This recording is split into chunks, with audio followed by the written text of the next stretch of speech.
On our anniversary night, my husband took me to a rooftop dinner, gave me diamonds, then played a video of him in bed with my best friend, mocking how dumb and easy I was while admitting he used my inheritance to pay for her boob job. They walked out holding hands, leaving me screaming, unpaid bill in hand. But then I found his mom's letters begging him to tell me the truth. I still hear the clinking of the wine glasses, the sound echoing inside my head like some sick joke. The night was supposed to be perfect. Our 5th anniversary. The city lights below us, the warm wind, the smell of grilled steak and lavender candles. He was in a navy suit, smiling like he actually loved me. "Close your eyes," he said, sliding a velvet box across the table. I thought it was going to be the ring upgrade he'd been hinting at. When I opened it and saw the diamond necklace, I almost cried. He fastened it around my neck himself. He even whispered, "You deserve the world, baby." Then he stood, grabbed the small projector from his jacket pocket, and said he had a surprise. The waiter dimmed the lights. A white sheet dropped from the pergola above us like a movie screen, and then it started playing.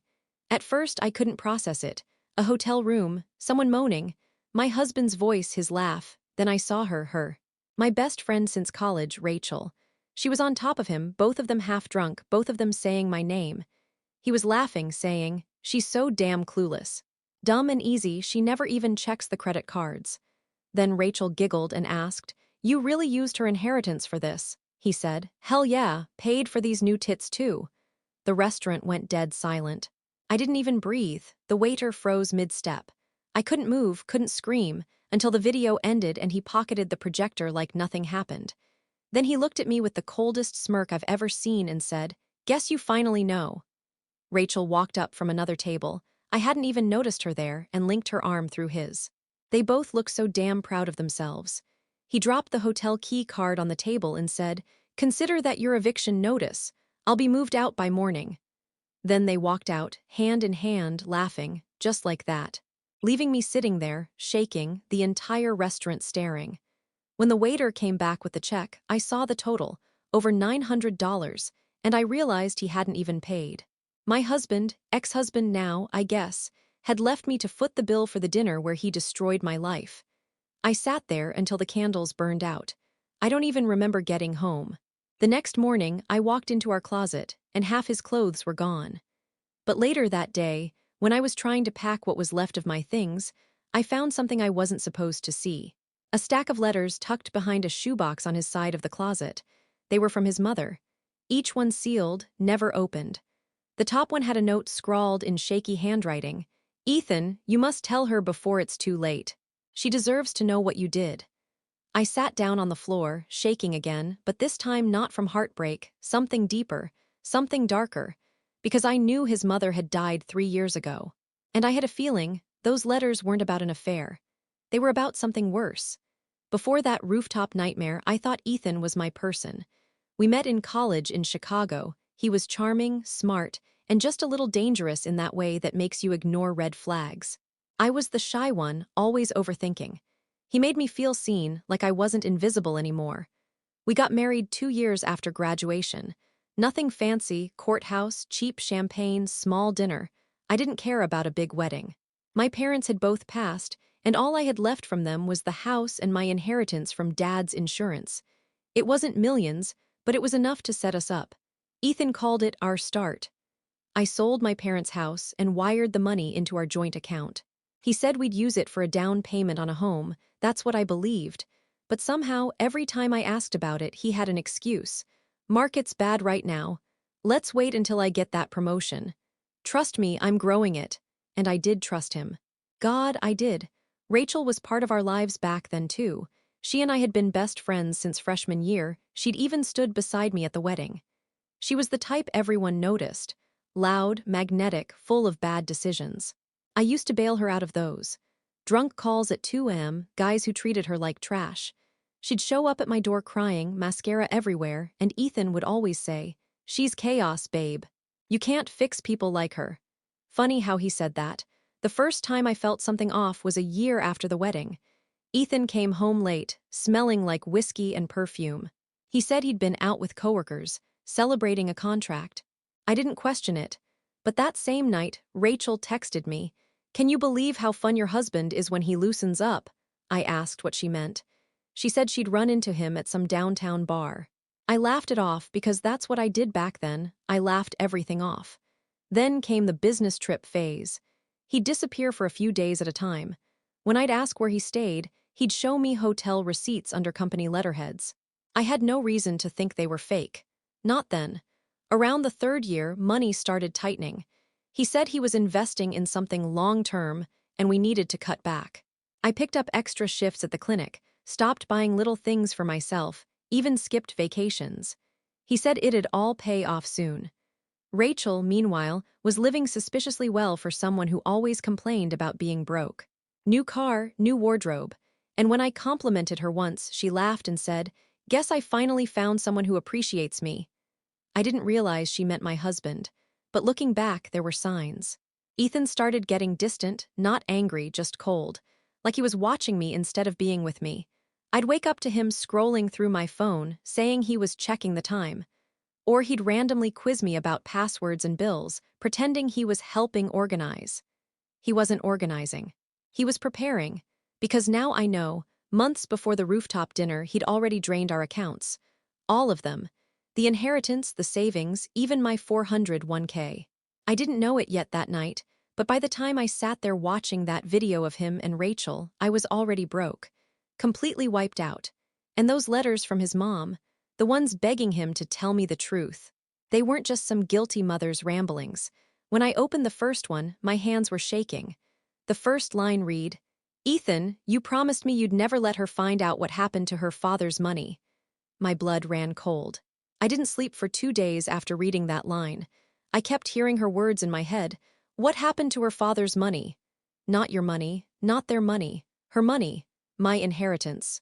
I tore open the rest of the letters, one after another, sitting on the cold hardwood floor of the house that suddenly didn't feel like mine anymore. The handwriting was shaky and uneven, like she'd written them before she died, maybe from a hospital bed. Most of them said the same thing, begging him to tell me, warning him that lies like this rot a soul, reminding him that my dad had been a good man who didn't deserve what Ethan did. But none of them said what exactly that was. It didn't make sense. My dad had died of a heart attack. He wasn't rich, but he'd been careful with his money. He worked hard his whole life as a union electrician and saved up so I'd never struggle. The insurance payout was the last gift he ever gave me. So how could Ethan's mom, a woman who barely knew my family, know anything about my father's money? That's when it clicked. Ethan had been my dad's apprentice for years before we ever dated.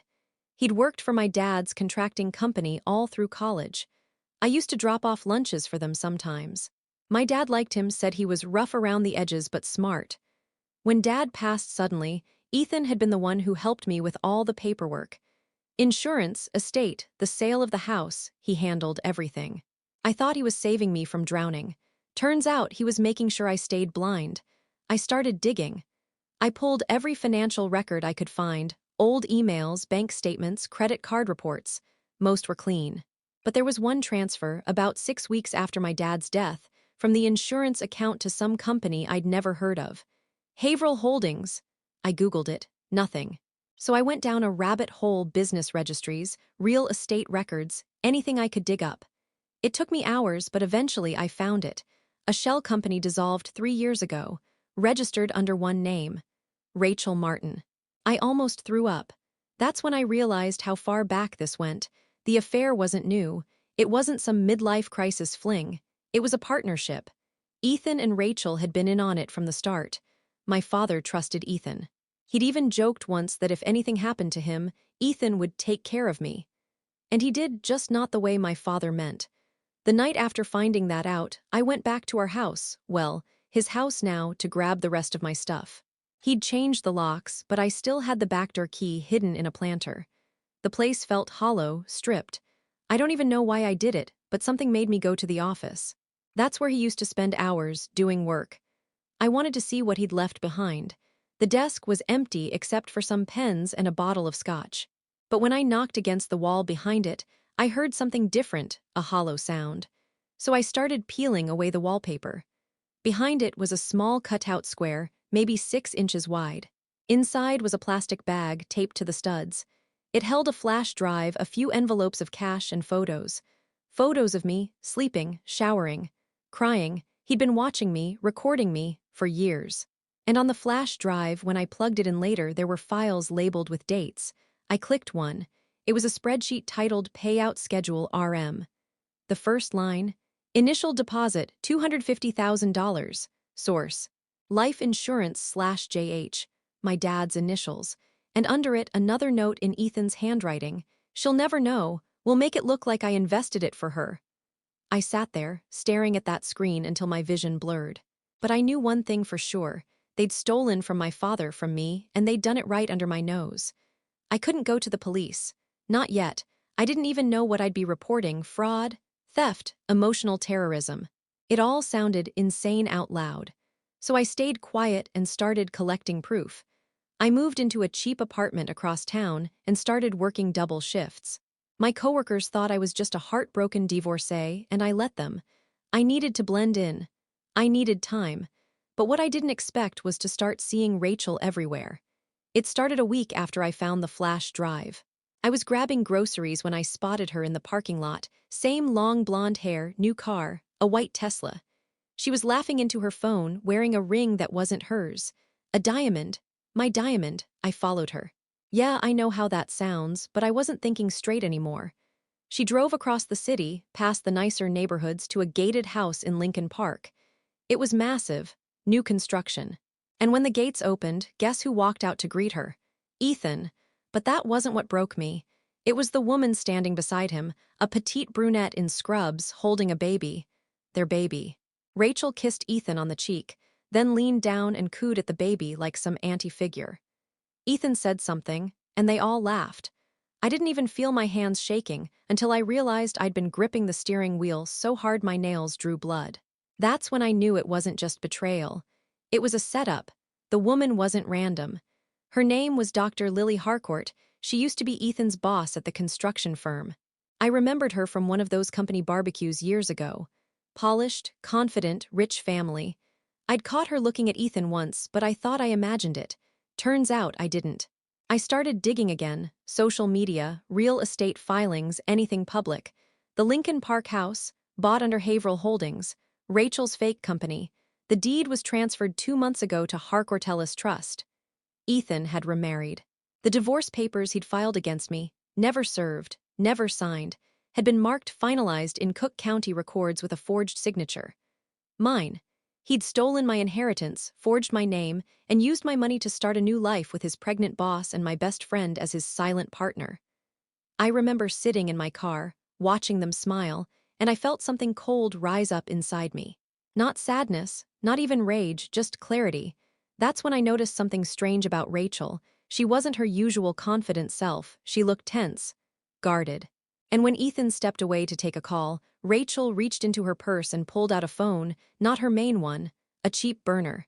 She typed something fast, looked around, and then tucked it back in. Later that night, I couldn't shake it. I found her old Instagram account. It hadn't been active in weeks. But I checked her Venmo, her LinkedIn, even old tagged photos. She'd wiped herself clean. No address, no job, no updates. It was like she was hiding from something. The next morning, I got my answer. A letter showed up at my apartment. No return address, just my name. Inside was a single line, handwritten in black ink. He doesn't know I kept copies. If I disappear, they're with the lawyer. I froze. Rachel wasn't his partner anymore. She was running from him. And if she was scared enough to write that, it meant Ethan was hiding something even darker than money or affairs. Something that might have gotten her killed. After I read that letter, I sat at my kitchen table for a long time. My coffee went cold.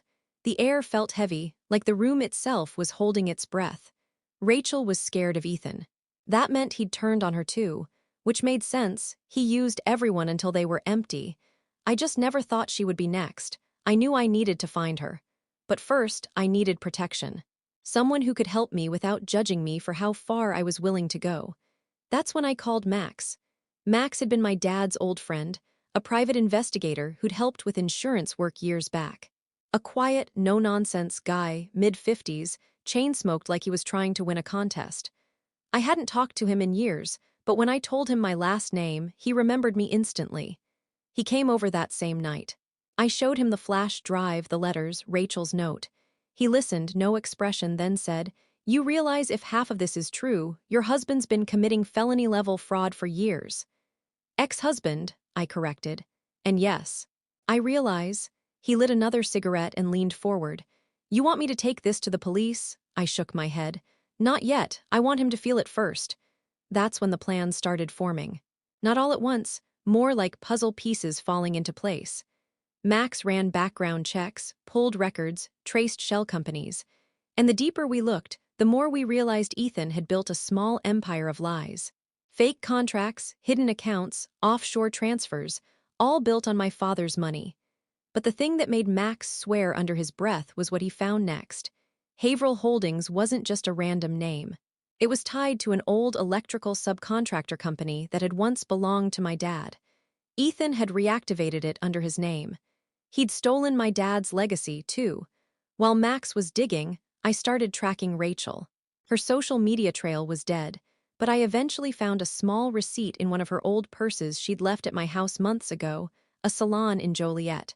I called the number pretending to be her sister, and the receptionist said, "Oh yeah, Rachel comes in every couple weeks, she's due tomorrow."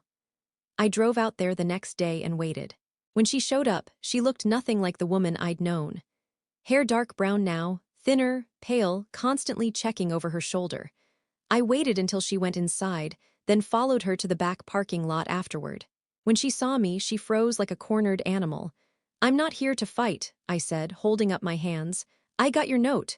Her eyes filled instantly. "Oh my God. He's going to kill me if he knows I talked to you." That word, kill, hit me like a slap. "Rachel," I said quietly, "what did he do?" She looked around, trembling. "You think it was just about the money? It's not. He's been using the company to launder money. He got involved with people way worse than us, guys who don't ask where the cash comes from. When I tried to leave, he said if I opened my mouth, they'd find me in pieces." I swear I stopped breathing. She pulled a flash drive from her pocket, small and silver, and shoved it into my hand. "Everything's on there, the shell accounts, the fake contracts, I kept copies, he doesn't know." "Why give it to me?" I asked. She looked me dead in the eyes. "Because you're the only one who wants him to suffer more than I do." We arranged to meet again in 2 days to go through it all with Max. She promised she'd text me the location. But the text never came. Instead, the next night, Max called me at 2 a.m. His voice was grim. "They just pulled a car from the river outside Joliet," he said. "It's hers, Rachel's." The police were calling it an accident, but Max didn't believe that. And neither did I, because the same day Rachel crashed, Ethan's new wife had suddenly filed a restraining order against him. And whatever was on that second flash drive, whatever Rachel died to give me, was about to blow his entire world apart. I didn't go to the funeral. Couldn't. The thought of seeing Ethan playing the grieving friend made my stomach twist. Rachel's death was ruled an accident. "Driver lost control on a wet road," the report said, but Max and I knew better. The flash drive she'd given me was the only reason I didn't completely fall apart. It was my lifeline, my proof, my weapon. We spent nights combing through the files. Rachel had been careful. She'd logged everything. Wire transfers, offshore accounts, fake invoices from companies that didn't exist. But halfway through, we found something strange. A set of folders labeled Legacy Contracts JH, my father's initials. Inside were scanned documents from my dad's old company, except they'd been altered. Ethan had forged signatures, mine, my dad's, even his own mother's. It looked like he'd used my dad's old business name to funnel money into accounts tied to construction projects. But there was more. One file was titled Client 045, Harcourt. That was Lily, the woman Ethan left me for. When I opened it, I saw invoices for consulting fees, equipment rental, design commissions. The amounts were obscene, hundreds of thousands. But the services were bogus. There were no projects, no employees, no paper trail.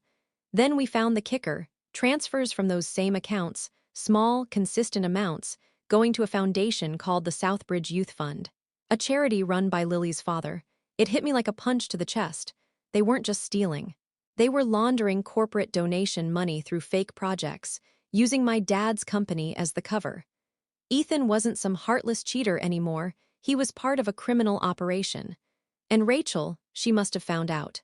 That's why she'd been killed. When I told Max, he rubbed his temples and said quietly, "If this is real, we can't just take it to the cops. They'll bury it. These people have money, lawyers, connections. You want justice. We'll need to get smart," I nodded. Then we get smart. We built a timeline, collected every file, traced every payment. But the more we pieced together, the clearer it became that Rachel hadn't just been Ethan's sidekick, she'd been set up to take the fall. Her name was all over the transactions, while his looked clean. He was going to let her die with the blame, and that's when I found something she must have hidden on purpose. A folder titled for AE, my initials. It was a single video file. I clicked play. The footage was grainy, filmed on a phone. It showed Ethan sitting at his desk, talking to someone off camera. His tone was calm, confident. "She's out of the picture," he said. "The other one, yeah, she's gone, money's clear. Harcourt's keeping it under the trust for now. When her inheritance hits the last holding account, we'll transfer it offshore. Don't worry, Mom's letters won't matter. She thinks I'm doing this for her anyway." I froze. Mom's letters. "You should have told her," the other voice said. It was Rachel. She sounded nervous. "She deserves to know about the accident." Ethan laughed. "You think she'd still love me if she knew I'm the reason her old man never made it home that night?" I dropped the laptop. My hands were shaking so badly I could barely breathe. He wasn't talking about the inheritance. He was talking about the accident, my dad's car crash, the one that killed him. He'd been with my father that night. He caused it. Max grabbed the laptop from me, his face pale. "We've got enough to bury him," he said, but I didn't answer. Because my world had already gone silent. My husband hadn't just stolen my money or humiliated me. He'd killed my father. And now, he was about to find out what it feels like to lose everything he thought he controlled. I didn't cry when I learned he killed my dad. I couldn't.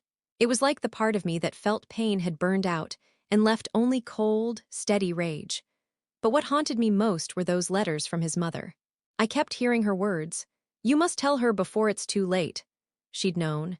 She'd known he did something awful, and she'd been begging him to confess. So Max and I drove to her old house in Evanston, the one Ethan used to visit every other weekend before she got sick.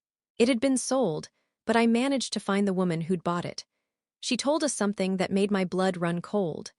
When Ethan's mom, Margaret, died 3 years ago, she'd left behind a small safety deposit box that no one had ever claimed. Ethan was supposed to retrieve it, but he never did. We got a court order, since my name was on several of the letters, and finally opened it. Inside were medical records, a worn photograph of Ethan and his mom, and a sealed envelope labeled for AE. Only, my hands shook when I opened it. Inside was a typed confession. "Anna, I prayed I'd have the courage to give you this before I died. Ethan won't forgive me for telling you, but I can't carry his secret anymore. He didn't just steal from you, he took your father's life. It wasn't planned that way, but it happened, and he let you live believing it was an accident.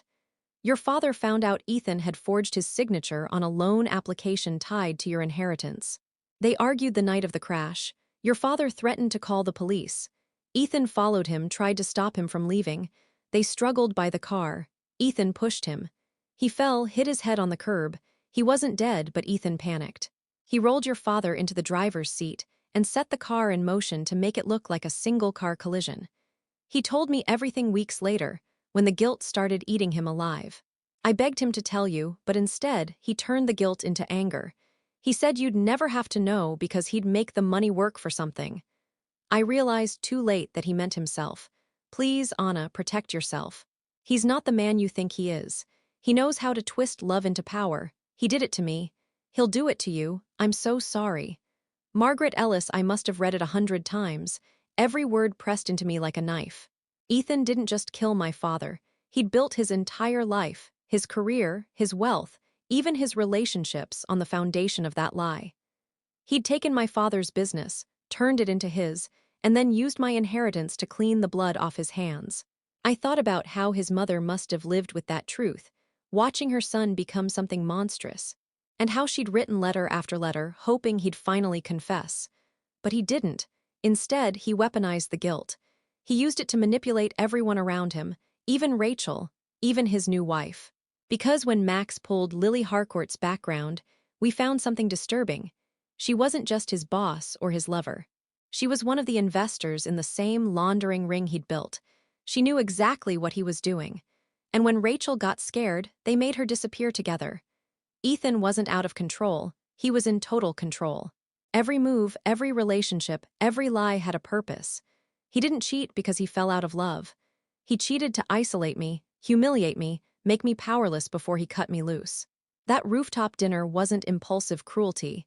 It was strategy, a clean exit. And now, for the first time, I understood the kind of man I had really married. He didn't just want to ruin me financially. He wanted to erase me completely. And that meant I couldn't just expose him. I had to destroy him. I waited 6 weeks before I made my move, long enough for Ethan to feel untouchable again. He thought Rachel's accident had tied up his loose ends. He'd moved into the Lincoln Park house full-time, kept showing up in business journals, smiling for photo ops like the successful young CEO he pretended to be. He didn't know I was still alive in his shadow, cataloging every lie, every transaction, every forged document. Max and I built the trap carefully. We made digital copies of everything: Rachel's files, Margaret's letter, the audio of Ethan admitting to the accident. We organized it into folders and set them up under a fake whistleblower profile on multiple servers. Then we contacted one person who couldn't be bought, Detective Lisa Kershaw from the Financial Crimes Unit. Max had done work for her years back. We met her in a diner at 3 a.m. She didn't blink once while I told her the story. When I handed her the drive, she just said, "If this checks out, he's done." But I wasn't finished. I didn't just want him arrested, I wanted him exposed. So while Lisa started her investigation quietly, I took care of the part the justice system wouldn't: his reputation. Using Rachel's burner phone, I logged into a hidden cloud account she'd set up for backups. Inside were dozens of recordings, Ethan bragging to clients, mocking inspectors, talking about moving product under the table. There were even clips of him and Lily discussing payoffs. I uploaded them anonymously to a journalist Rachel had once dated, attaching one line: "You want your next front-page story? Start with Haverhill Holdings." It exploded. Within a week, his name was everywhere. Chicago developer under federal scrutiny. Alleged money laundering network linked to Southbridge Foundation. Every outlet ran it. By the time the FBI raided his company, Lily had already fled the country. He stood there on the front page, handcuffed, face blank. I watched it on the news from my apartment, coffee in hand, wearing the same diamond necklace he'd given me that night. Poetic in a way. They found everything: the forged contracts, the fake companies, even the offshore accounts Rachel had flagged. And when they dug deeper, they found inconsistencies in my father's accident report. The investigation reopened. Ethan was charged with financial fraud, obstruction, and reckless homicide. I went to one hearing, just one. He looked smaller than I remembered. Pale, unshaven. When his eyes met mine, I didn't feel anger anymore. Just nothing. He mouthed something, maybe my name, maybe I'm sorry. I didn't care. The next day, his bail was revoked. Lily's assets were seized. The Lincoln Park mansion was auctioned off. I bought it through a proxy. When the paperwork cleared, I drove there alone. The house was empty, just echoes and dust. I stood in the middle of the living room, staring at the marble floors that my father's money had paid for.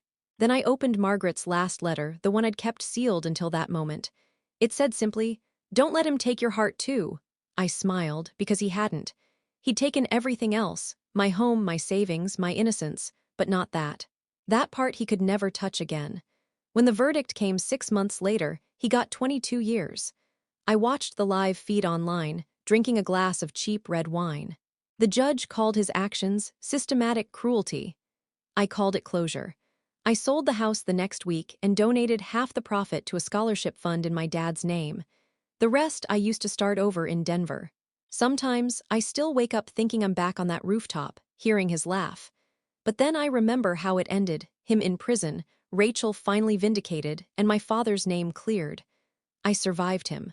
And in the end, that was the real revenge. Because the last time I saw him, being led out of the courtroom, he finally looked at me. Not with power, not with hate, but with the realization that I'd beaten him at his own game. I leaned toward the camera, smiled just enough, and said softly, "Guess I wasn't so dumb and easy after all."